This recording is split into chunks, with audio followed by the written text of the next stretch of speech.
everyone, Laura K. Buzz here, and it's 2020, it's a brand new year, it's a brand new decade, and we all know what that means. It's time for everyone to look back at what's happened before, look forward at what's going to happen, and to do that thing we do as humans where we go, the time ticked over, what now?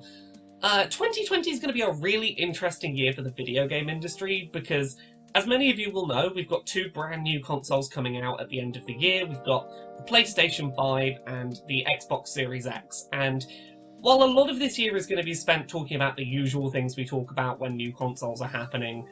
who's getting what games, who's got the better box, what exclusives are coming to which platform, I think now's a really good time for us to talk about something else that's important in 2020, particularly with these new consoles coming out, which is accessibility. Because brand new consoles means a brand new opportunity for us to address a lot of basic accessibility issues in video games. So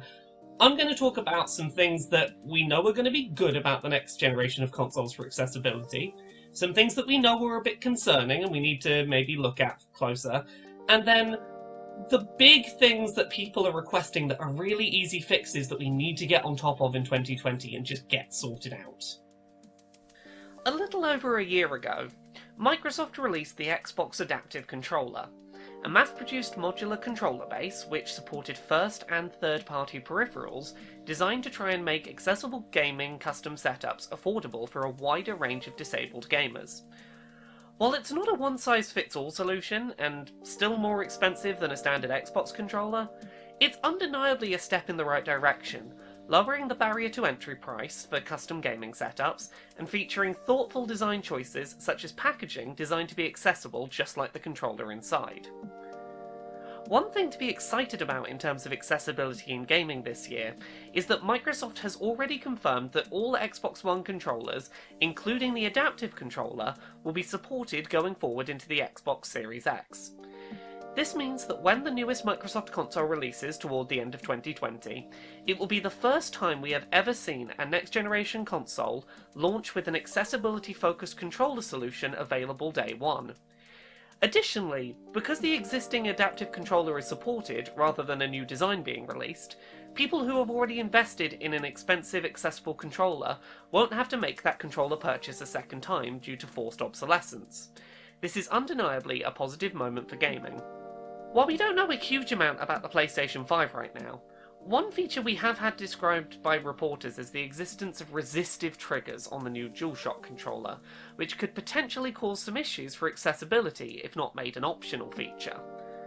The way the feature was described is that in real time, the controller's triggers may become more difficult to push, mimicking the sensation of things like having to pull harder against a bowstring the further you want an arrow to fire. The idea sounds really interesting as an immersion tool, but as reported in a previous article on laurakbuzz.com, linked down in the description, a whole host of players, including those with arthritis, chronic joint pain, as well as people with wrist or general hand weakness, could find having to push through a trigger that's pushing back to be a painful, exhausting, or just plain impossible experience. Obviously, we need to wait and see what the execution is like, but this is one concern on our 2020 radar that we really hope to see addressed prior to the launch of the PlayStation 5. Earlier this week, I went on Twitter and asked a bunch of gamers I know who either have disabilities or accessibility needs what they would like to see in 2020 and from the new series of consoles in terms of helping them with accessibility. The answers I got were really clear and concise. The same few things just kept popping up again and again and again. Of the gamers that I spoke to, the most requested features for accessibility were remappable controls, adjustable text and UI sizes, colorblindness modes, and the ability to skip or to make easier QuickTime events.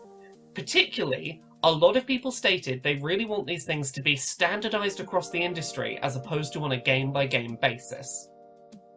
So, let's break down each of these oft-requested accessibility changes, why they're so important, and where current options might be falling short.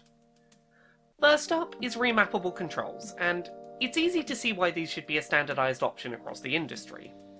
On PC, most video games have allowed custom remapping of controllers for years, because of the non-standardized layout of input devices available to players. There is no one official PC controller, or one official keyboard layout, meaning that whatever your default control scheme, it might not map well to someone's cheap off-brand controller, or comfortably to their keyboard where everything's slightly differently spaced. On consoles, games tend to offer preset controller layouts, but fully remappable controls are far from an industry standard.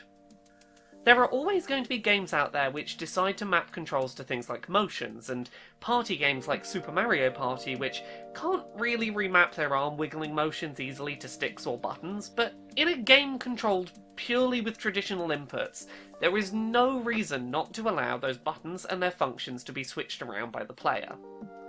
Allowing for full custom layouts allows for players to do things like moving all of their most vital functions to one side of the controller if they might have issues using one of their hands effectively, or to move a vital function away from a single button that they might find difficult to press easily. Custom controller layout options allow more people to more easily use the same in-game actions as others, and this is something that would be great to see implemented on a system level with both of the new consoles, if not made a certification requirement for games on those platforms. Next up, let's talk about Colourblind Support.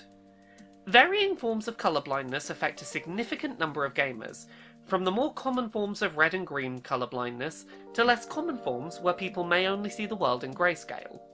While there are some games that offer modes which switch up colours to try and ensure that they're still playable by colourblind users, these tend to be games where telling the difference between two colours has very obvious gameplay implications, such as colour matching puzzle games. These modes often focus simply on types of red and green colourblindness modes, and often get left out of games where distinguishing between colours would be highly useful, but isn't strictly vital. Support for colourblind players really is as simple as knowing in advance that colourblindness exists, checking your colour schemes against colourblindness filter programs to see if they remain easy to interpret, and keeping in mind that if you use, for example, red and green together in a scene, things like the level of light or darkness in the shade can be a useful tool to ensure players can still understand what's happening on screen. It's a problem that we need artists on games to consider as part of their production pipeline from day one, in order to know where fixes might need to be applied. Colourblindness is a common enough issue, with simple enough fixes, that it would be a great step forward to see colourblind modes or screen filters standardised for this generation of consoles to help those gamers. Now, let's talk about text and UI sizes. This isn't entirely a new issue in gaming. We've faced it before in our industry, but it's rearing its head again for many of the same reasons it did previously. If you look back at the launch period for the Xbox 360 and the PlayStation 3, when HD TVs were available, and they were definitely the future, but they were far from mass adopted, many users playing games had trouble reading on-screen text and UI elements with ease. This was in large part because early games for those platforms were developed for large HD screens and not for smaller or standard definition screens. Today we're seeing the same issue again as more games are developed for large 4K screens rather than people's existing HD TVs. This is a recurrent issue in this industry where consoles take steps forward into the future and try to show off the top end of what they can do on new hardware before mass adoption of these new screens has really caught up, and it's an issue we need more developers to consider properly when making these early next-gen games. I understand you want your games to look as good as possible on the best possible new supported TVs to really show off what you're doing, but bear in mind, you need to support gamers who may not have moved onto those new sets yet. However, the issue of text and UI size and clarity stretches beyond that of simply the transition into a 4K era. Sure, for the average player, this is starting to cause issues reading text, but even in games that most players find the text easy to read in, we still need to address text and UI in a more inclusive fashion. Put simply, as subtitles and UI in games are typically not pre-rendered elements, we should be asking for developers to, where possible, treat them as something more customizable to better serve more players. I'm talking about the ability to increase the size of subtitles, increase the font size of in-game text logs, increase UI size, set a background behind subtitles, change the colour of text, change the colour behind the subtitles. and basically just mess around with text settings so that things are easier to read for a wider number of players. We need more systems to offer settings like the screen zoom feature on Switch, which allows specific sections of the screen to be magnified temporarily. We need standardization of on-screen visual cues for audio important moments. We really need to invest in making our text and subtitle options more adaptable, so that we can help a wider number of players to tell what's happening in game text and UI. Making this a standard on the new consoles would be a huge step forward for gaming accessibility. The last change I would love to see become standardised, rather than simply an option some games choose to offer, is options which simplify QuickTime event execution for players who may struggle to either react quickly or mash one button repeatedly.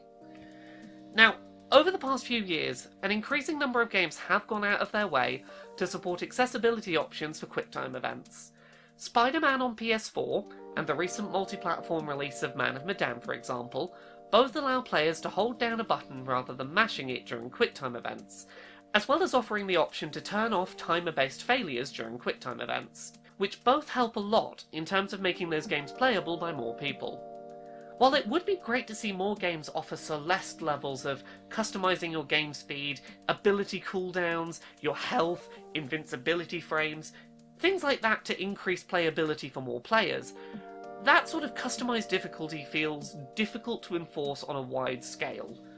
But QuickTime button holds and timer removals in single-player games are pretty unanimously good settings to offer players, and seeing them made a standard in the industry would be a simple but powerful step forward for accessibility. Lastly, let's talk about one area of gaming that's unlikely to see massive steps forward in accessibility in 2020: VR. With the release of standalone VR devices like the Oculus Quest, VR is getting ever cheaper, more convenient, more accurate, and closer to being a mass market appeal product. However, as has always been the case for VR, it comes with some major accessibility hurdles, particularly considering the direction the VR space is trending.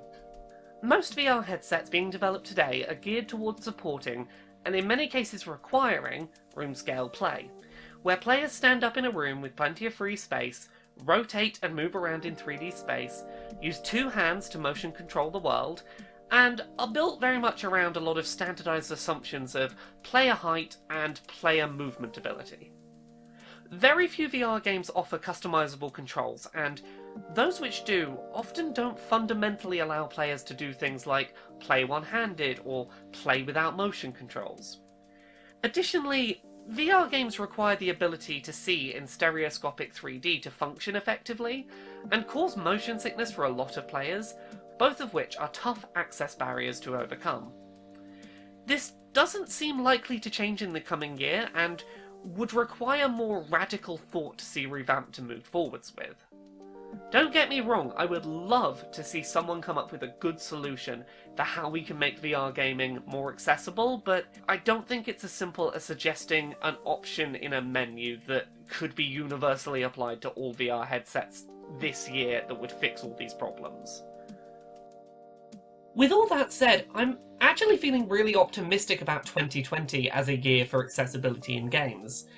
The fact that the Xbox Series X is launching alongside an already available accessibility controller is a great moment for this industry, and the things that are consistently being asked for that would improve gaming for people, the things that are coming up time and time again, they're software-level fixes. They're fixes that don't require huge overhauls to the way people make games. They're really simple, achievable things, and I think if we start asking for them now, if we make it clear that these are things that we want, that these are things that need to be standardized, I think they're really achievable. I don't know if we'll make them all happen, but I think we could definitely see these happen with the next generation of consoles if we start talking about these desires now. Video games are great, and the more people who can play them, the better, and I just hope that some of these things get to see the light of day sooner than later. If you've enjoyed this video and would like to support the creation of more work like this, please consider supporting me with $1 or more a month on Patreon at patreon.com/LauraKBuzz.